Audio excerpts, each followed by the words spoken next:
this episode, I interview Paul Piechowski. He studied mechanical engineering at Michigan Technological University, and now he works in customer success at Cornerstone.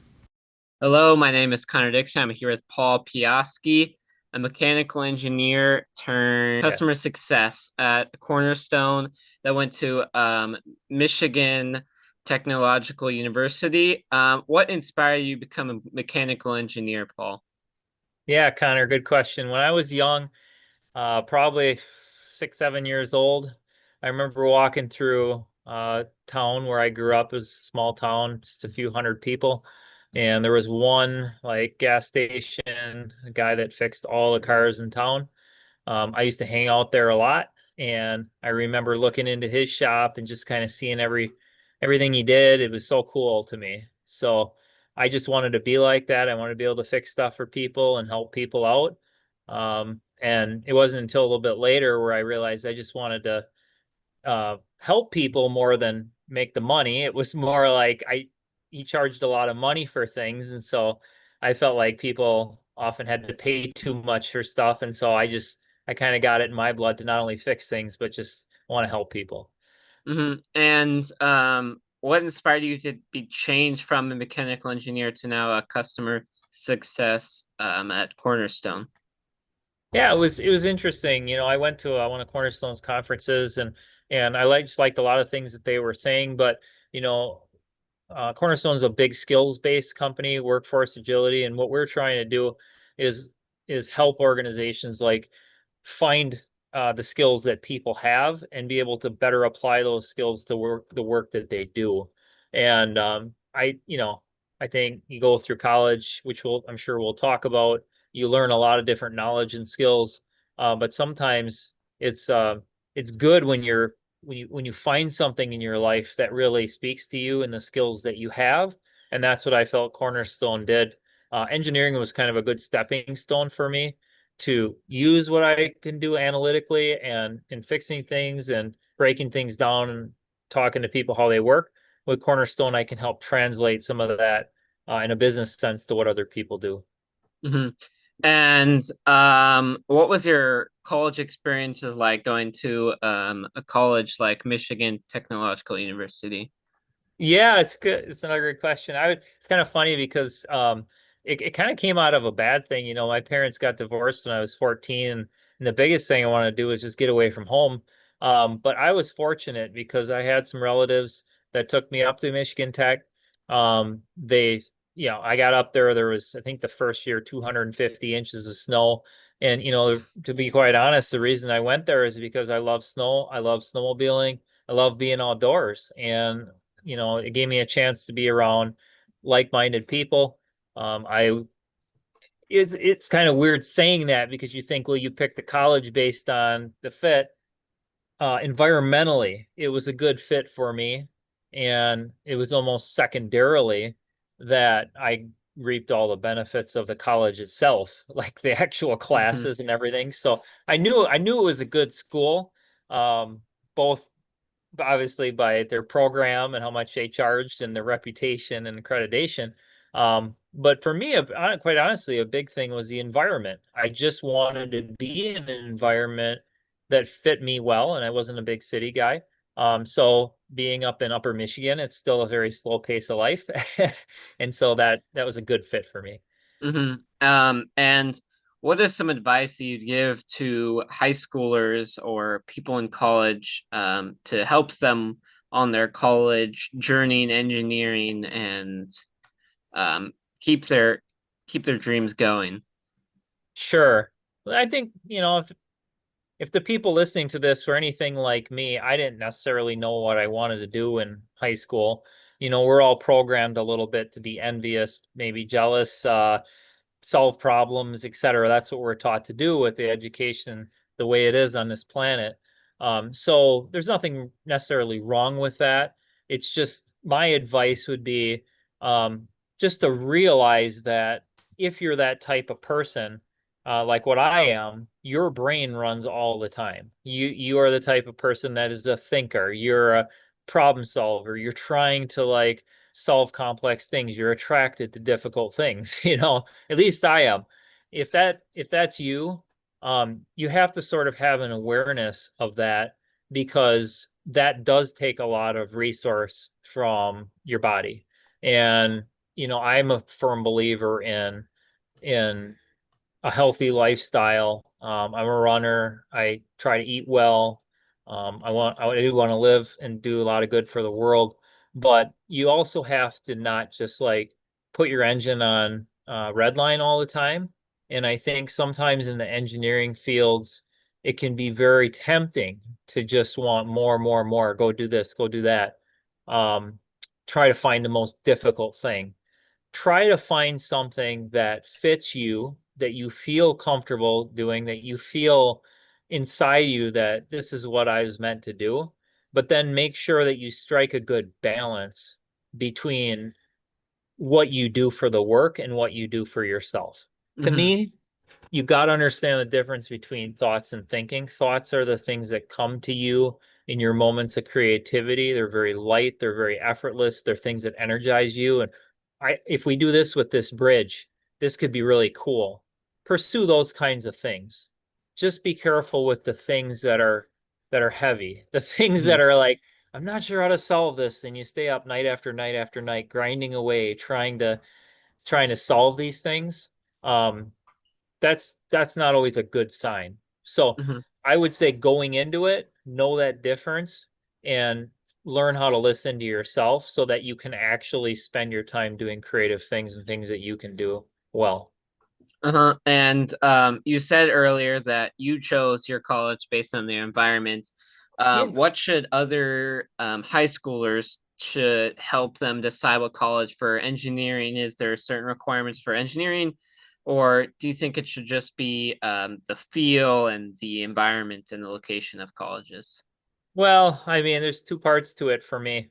The first part is we're all good at something. I mean, I have two children. I know what both of them, one of them is a builder, and the other one likes to sit and play the piano and explore new things.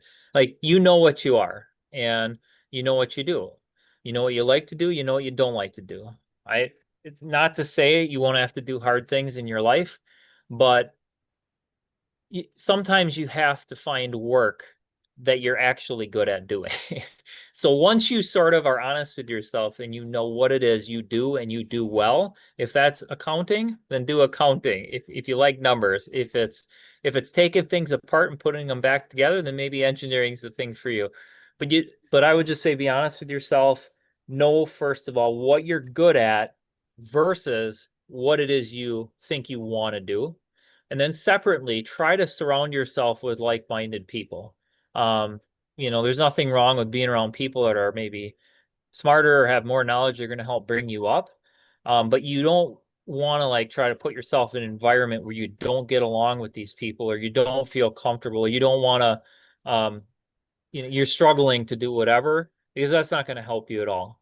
So Hmm. I would say take those tours, talk to people, talk to other students, like find out where you sort of naturally fit in. Um, but also then challenge yourself to do hard things and you'd be maybe surprise yourself with what you're Hmm. able to do. And has there been a problem that you face that it has been in engineering and has followed you to your customer success now in Cornerstone? And how have you tried to deal with that problem? Sure, yeah. I mean, if I so the problem, what's the problem? The problem in the world is communication. It's always been. I mean, since people roam the earth, like how do you communicate with each other in an efficient or even a successful way?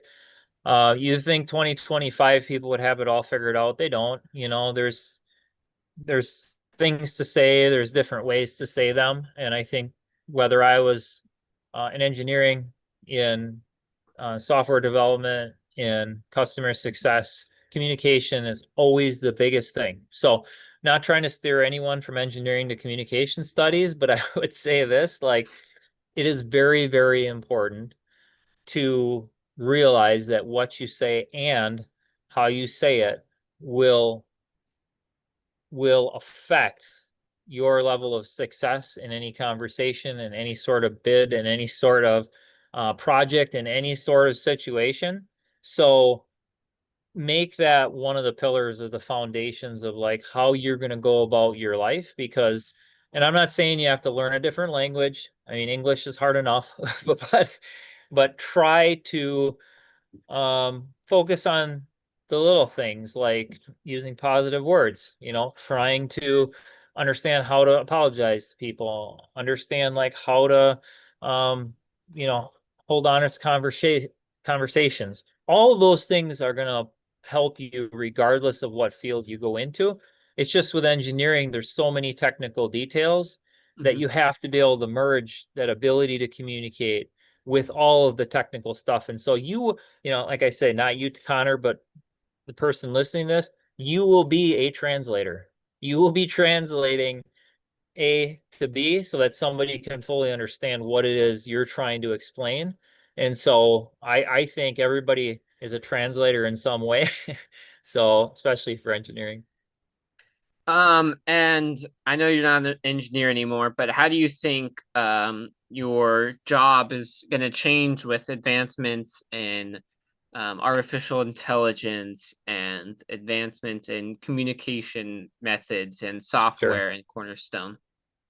Yeah, that's another interesting question. I mean, when I graduated, they gave me a little ring and it says ordered engineer. And I mean, I guess I'm still an engineer for life, regardless. You can't change, you can't take the fight out of the dog, right? So, yeah, I mean, I think there's been always some talk of like what will replace people.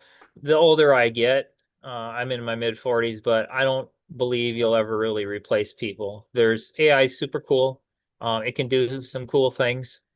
There's, of course, automation does a lot of cool things, but nothing that I've seen in the computing world can replicate common sense. And so I would just say that it is important to have that. It is important to bring a human element to whatever it is you do.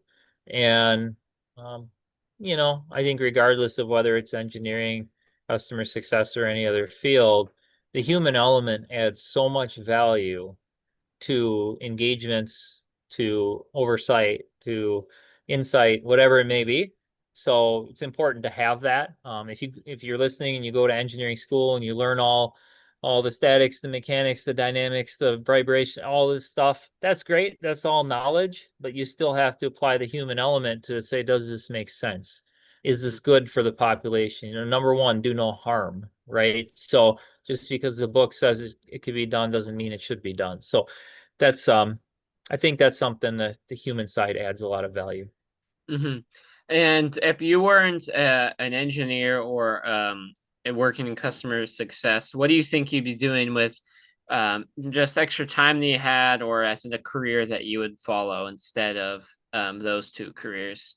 Yeah, well, when I was young, I mean, I always wanted to work with kids, and I think it was because I always appreciated the people that helped me along the way when I was a kid. And it's so invaluable to be able to see that light bulb come on in someone's mind, not for the credit of having helped them. It's just for the sake of them progressing through their journey in life. And so I think that's sort of what led me to what I'm doing now, to be in more of a learning oriented track where you're helping people do their learning.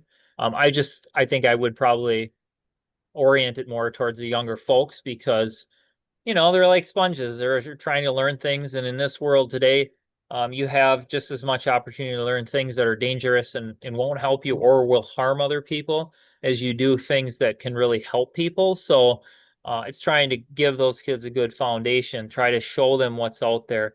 I know that I've experienced in my life a few times getting into ham radio last year. That's a whole world that I didn't even know was out there. And so for some of these kids, when they see these things, they're just like, wow, I didn't even know that existed. So it's sort of illuminating different areas of the world for people so that they can maybe find something that they connect to a little bit better.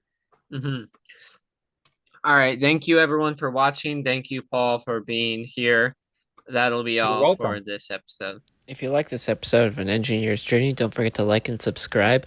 Comment if I should do season 2, and comment any additional questions you'd like me to ask. That'll be all. Bye bye.